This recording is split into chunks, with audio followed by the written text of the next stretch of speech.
আসসালামু আলাইকুম সম্মানিত ভিউয়ার্স, দীর্ঘ বহুদিন পর আমরা চলে আসলাম ডিয়ার এগ্রো ফার্ম এর পক্ষ থেকে।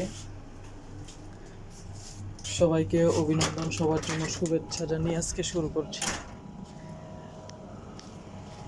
এখন বর্তমানে আমাদের বাগানের যে অবস্থা সেটা কিছুদিন আগে হয়তো একটা ভিডিও দিছিলাম। এখন থেকে আমরা বাগানের পূর্ব প্রস্তুতি শুরু করতেছি অলরেডি। এই যে আপনারা সবাই আমাদের বাগানটাকে চিনেন। এটা হচ্ছে আমাদের এই যে মাচা সিস্টেম।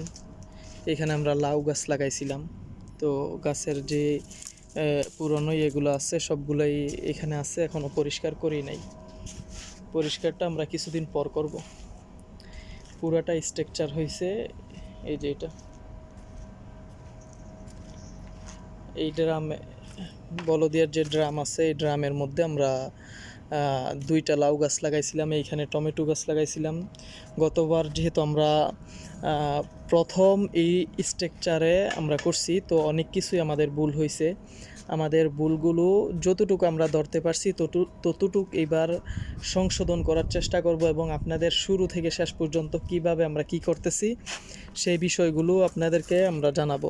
এখানে আমরা মরিচের গাছ লাগাইছিলাম, এগুলা হচ্ছে মিষ্টি আলু লাগাইছিলাম, তো অতিরিক্ত গরমের কারণে হইতাছে না, গাছটা হয় একটু একটু ওঠে আর মারা যায়। আমরা এখানে অ্যালোভেরা লাগাইছি। অ্যালোভেরাগুলা চেষ্টা করতেছি যেন না মরে। এই যে যেই শুকনা পাতাগুলো আছে সেগুলো আমরা কেটে এখানে রেখে দিছি আর কি। অ্যালোভেরাটা মূলত আমরা এখানে চেয়ার মধ্যে নিয়ে আসছি। এখানে আমাদের অফিসের উত্তর সাইডে, যেহেতু দক্ষিণ সাইড থেকে রৌদ্রটা বেশি আসে, তো এখানে মূলত মোটামুটি ছায়াটাই বেশি থাকে আর কি। তো এই কারণে এখানে লাগাইছি। এটা আমাদের যেই তুলসী গাছটা ছিল, তুলসী গাছের তুলসী পাতা দিয়ে আমরা চা খাইতাম আর কি। তো এই তুলসী গাছটা এদিক দিয়ে ফুরি মেলছিল, আবার অতিরিক্ত গরমের কারণে এগুলা মারা গেছে আর কি। তো হয়তো এখন সার দিয়ে অলরেডি প্রুনিং করে দিছি গাছটাকে কেটে ছোট করে দিছি, যেন এটার শক্তিটা, খাবারটা পুরা এখান থেকে যেই গাছগুলো ওঠে ওইগুলাই খায়। এই যে অ্যালোভেরা গাছগুলাও যেই এক্সট্রা পাতাগুলো ছিল, পাতলা পাতাগুলো, সেগুলো আপনার করে দিছি আর কি। কেটে এগুলোকে ছাঁটাই করে দেওয়া হয়েছে, এবং কিভাবে কি করা হয় সব কিছুই জানানো হবে। মাটি অলরেডি, যে মাটি রেডির কাজ চলতেছে এখানে। আমরা গাছ লাগাবো মূলত, এখন চলতেছে কি জুলাইয়ের আজকে 11 তারিখ। তো আমরা এখানে গাছ লাগাবো আরও 3 থেকে 3.5 মাস পর।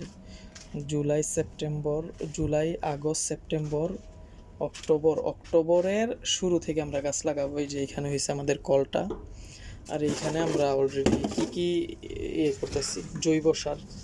এগুলো হয়েছে আমাদের জৈব সার রেডি হইতেছে। এটা হচ্ছে সবজি পচা, সবজির যেই লিকুইডগুলো ছিল এই লিকুইডগুলো এখানে আমরা করছি, জমাট করছি। এগুলো আমরা পরবর্তীতে কাজে লাগাবো। এইগুলাও সবজি, এই বালতিতেও সবজি পচার সবজির যেই সারগুলা, জৈব সার, এটা অলরেডি রেডি হয়ে গেছে, এটা রেডি হইতেছে। আর এখানে আমরা গোবরকে পানি দিয়ে ভিজাইছি। তো এইগুলাও প্রায় 60% মতো রেডি আর কি। যখন আমি চাষ শুরু করব এর মধ্যে এগুলো কমপ্লিট হইয়া যাইব সবগুলাই। আর এখানে তো আমার প্রায় এই পুরাটা 30 লিটার হইব, 15 লিটারের মতো আমার লিকুইড সার জমা আছে। লিকুইড সারগুলা খুবই উপকারী। গাছকে আমি গত বছর খাওয়াইছি, খুবই হেলদি হয় গাছগুলা, এবং সবুজ শ্যামল হয়ে যায়।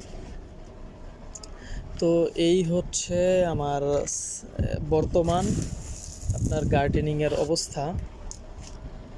তো কিভাবে শুরু করি, কখন কি প্রস্তুত করি, সব বিষয়গুলো আপনাদেরকে আমরা জানানোর চেষ্টা করব, এবং আমাদের যে ভুল ত্রুটিগুলো হয় আপনারা চেষ্টা করবেন, যারা জানেন তারা ভুলগুলো ধরিয়ে দেওয়ার জন্য। তো আশা করি সবাই ভালো থাকবেন, সুস্থ থাকবেন, আমাদের জন্য দোয়া করবেন যেন এখান থেকে আমরা কিছু শিখতে পারি। মূলত আমরা শেখার জন্যই করতেছি।